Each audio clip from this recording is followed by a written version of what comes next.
일단 주님의 일이 무엇인가를 좀 점검하기 위해 첫 번째, 소명을 일단 아주 단순하게 주님의 일을 위해서 새로운 삶으로 부르신다라고 일단은 좀 단순하게 정의했을 때 이 문장에서 어려운 거는 부르심보다 오히려 더 주님의 일이 무엇인가가 되게 어렵습니다.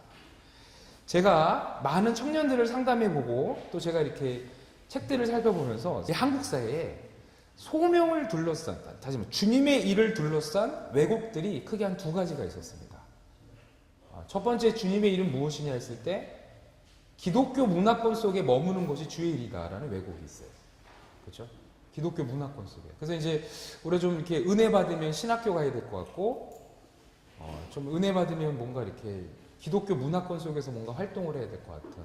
그래서 그런 들 있죠. 이렇게 목사님은 좀 부담돼. 선교사님 더 부담돼. 찬양 시싱 인도자는 내 음치라서 안 될 것 같고, 그러면 기독교 용품이라도 팔자. 뭐 이런 식의.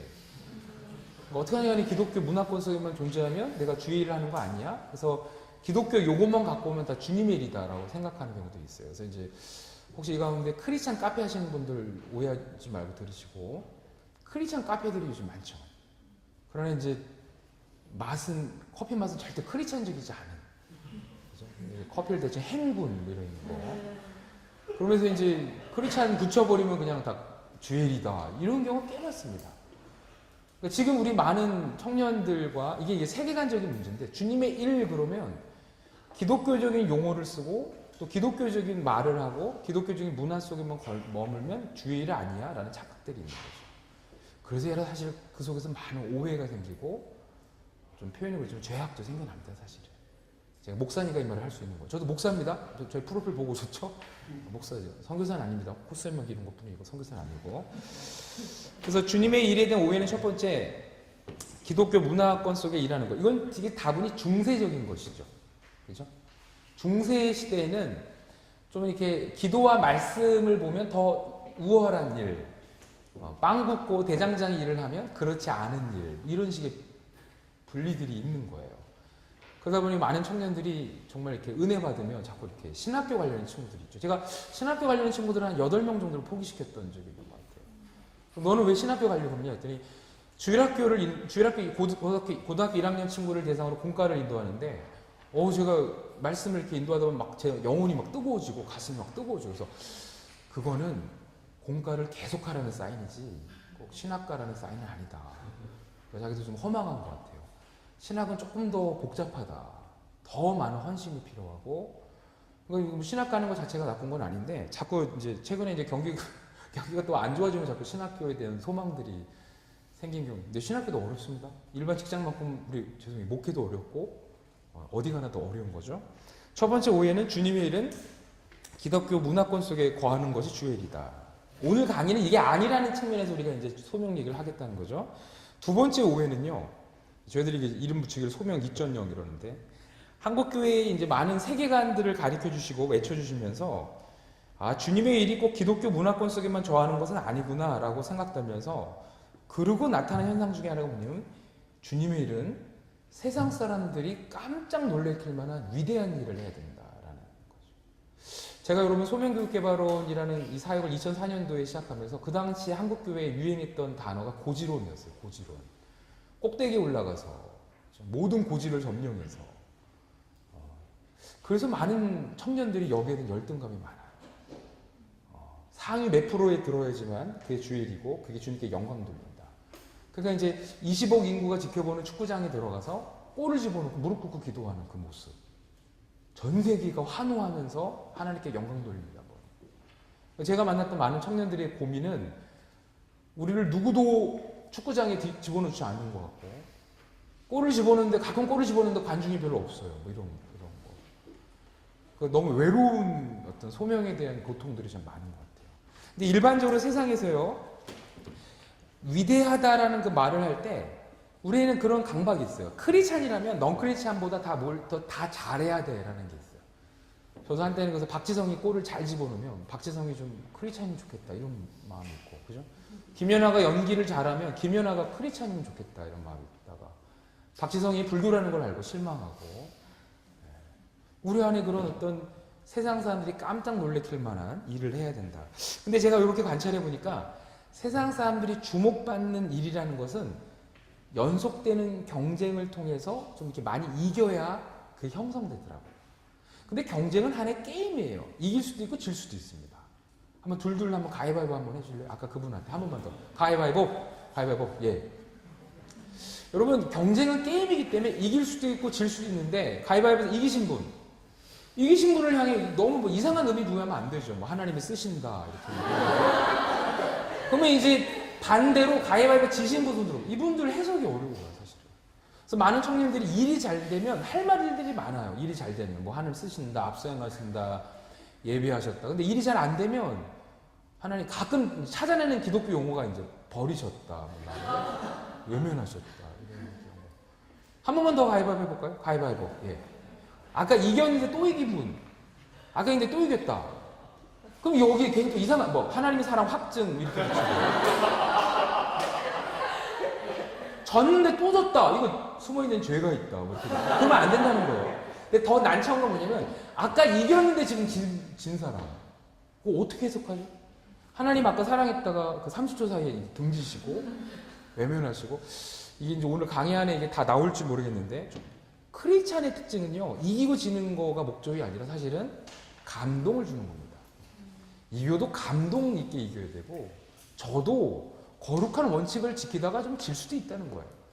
크리스찬의 목적이 거기에 있는 건데, 우리가 너무 이제 이기는 거에 있다 보니까, 그래서 자꾸 우리 안에 이제 주님의 일은 이제 세상 사람들을 깜짝 놀래킬 만한 위대한 일, 대단한 일. 그래서 제가 이제 청소년들도 강의도 하고 상담도 하는데 중학교 2학년밖에 안 된 이 아이들이 인생을 향해서 되게 이렇게 많이 접는 경우들을 많이 봅니다. 목사님 다 인생은 뻔한 것 같아요. 왜 뻔하니? 저는 어차피 열심히 해봤자 대단한 일을 만들어낼 수도 없을 것 같아요. 우리 집은 가난하고 뭐 저는 그 조건도 없고 머리도 안 좋기 때문에 저를 통해 뭔가 이렇게 대단한 일은 안 생길 것 같아요. 그래서 제가 이제 소명 이 교육 개발을 시작하게 된 동기 중에 하나도 모 교회에 가서 이제 세미나를 하는데 유치원 교사 되시는 선생님이 오셔서 그분은 6년 동안 유치원 교사를 섬기시고 유치원 아이들 한 명 한 명을 놓고 막 기도하고 눈물로 기도하고 그 부모들을 놓고 기도하는데 담임 목사님이 이렇게 청년부에 와서 축도를 해주실 때마다 이 가운데 변호사가 나오게 하시고 의사가 나오게 하시고 판사가 나오게 하시고 그래서 엘리트 직종만 계속 언급하시는 거예요. 이 자매가 이제 2년 동안 참았대. 왜냐면 2년 사이에 한 번은 유치원 교사 언급하지 않을까.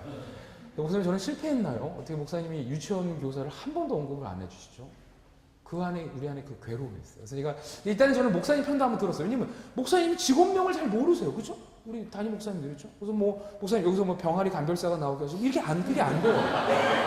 모르니까. 그러면 대표적인 직업 그냥 잘 나가면 좋겠다 이렇게 하시다 보니까. 근데 자매가 뭐가 이렇게 서운한 것 같아? 했더니 저는 그래도 하나님 마음으로 이 일을 열심히 하는데 제가 이 일을 주님의 일로 하고 있다는 걸 아무도 몰라줘요.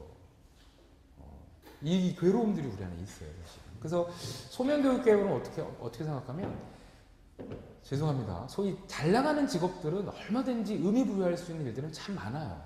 이미 그거에 대해서 강의하신 분도 많고요. 좀 조심스러운 표현이지만 또 그런 분들 대상으로 또 사역하신 분도 많이 있습니다.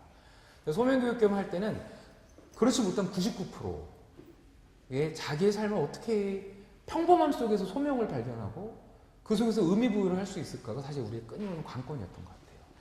그러면서 주님의 일을 우리가 어떻게 정의했냐 했을 때 여러분 강의한 4번에서 5번으로 넘어가는데 자 주님의 일을 잘 이해하시면 오히려 우리가 이미 우리를 부르셨구나 하나님 앞에 많이 보일 수 있기 때문에 제가 좀 길게 하는 건데요. 주님의 일은 하나님 나라의 일과 연결되어 있습니다. 당연하겠죠? 주님의 일을 하는 것 자체가 하나님 나라의 일과 연결되어 있는데 하나님 나라는 어떻게 임하죠? 저는 성경을 보다가 하나님 나라는 관계 속에 임한다는 것을 많이 발견합니다. 관계 속에 임한다. 우리 옆에 분한테 한번 우리 축복해 볼까요? 사랑합니다. 존중합니다. 인사해 볼까요? 사랑합니다. 존중합니다. 예. 여러분 신기한 것은요. 사람과 사람 사이에는 관계라는 공간이 있어요. 그래서 사랑합니다, 축복합니다라고 인사하면 사람과 사람 사이 관계가 매우 훈훈해집니다. 옆에 사람이 나한테 사랑합니다, 존중합니다 인사했는데 기분이 되게 안 좋다. 상담 받으셔야 돼요. 문제가 내면이 어그러져 있는 거예요 지금. 근데 한 번만 더 우리 옆에 분한테 장난으로 사랑합니다, 존중합니다 인사했던 그분을 향해 살짝 한번 때려보실래요? 잠깐만 살짝 때려볼래요? 착하셔서 다 못하시는 거예요.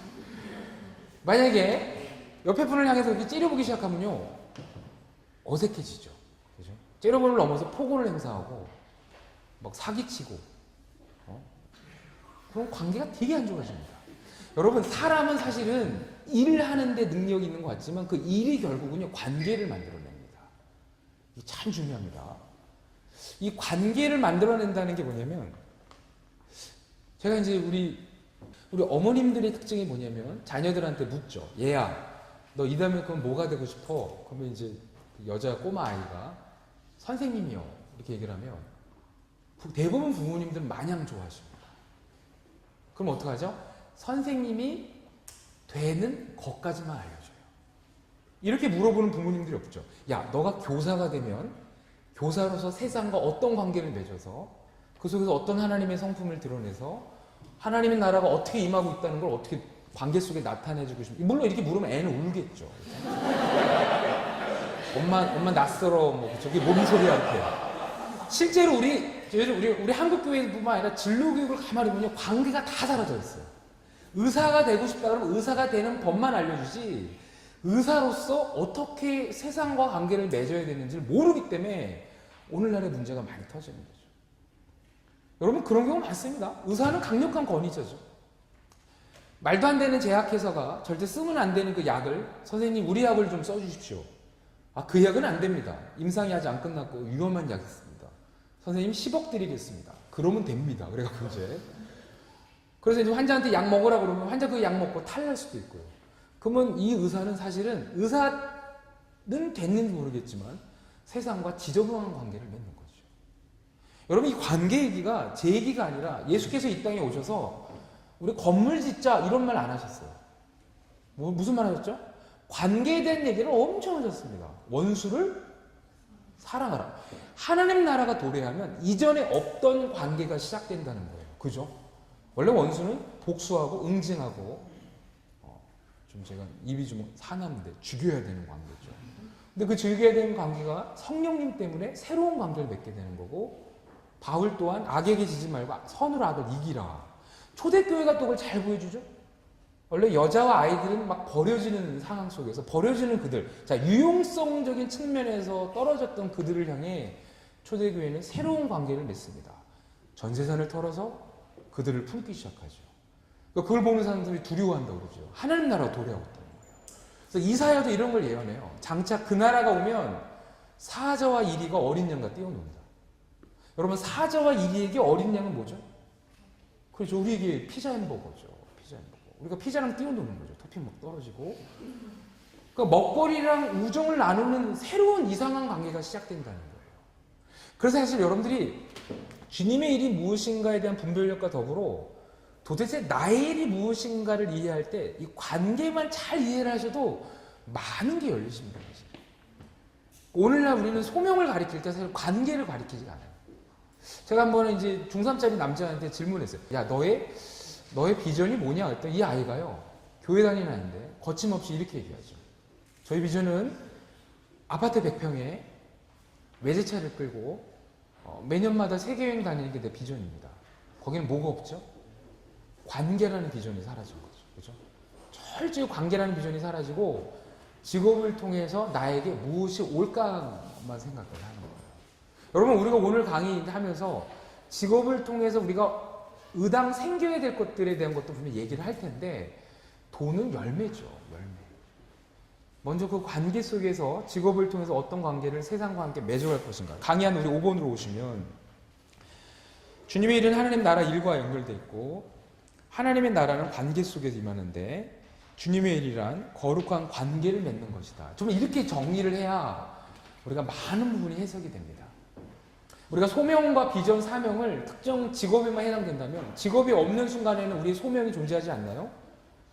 저희는 이제 실업 친구들이 우리 저희 센터 와서 교육을 들을 때도 실업 상황에서도 좀 세상과 멋있게 관계 맺으면 실업을 좀 보내거라.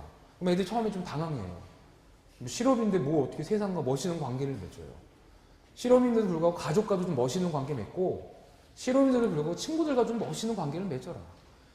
직업만 없을 뿐이지 크리스찬으로서의 우리의 세상과 거룩한 관계를 맺어가야 될 사명은 여전히 존재한다. 이렇게 얘기를 하죠.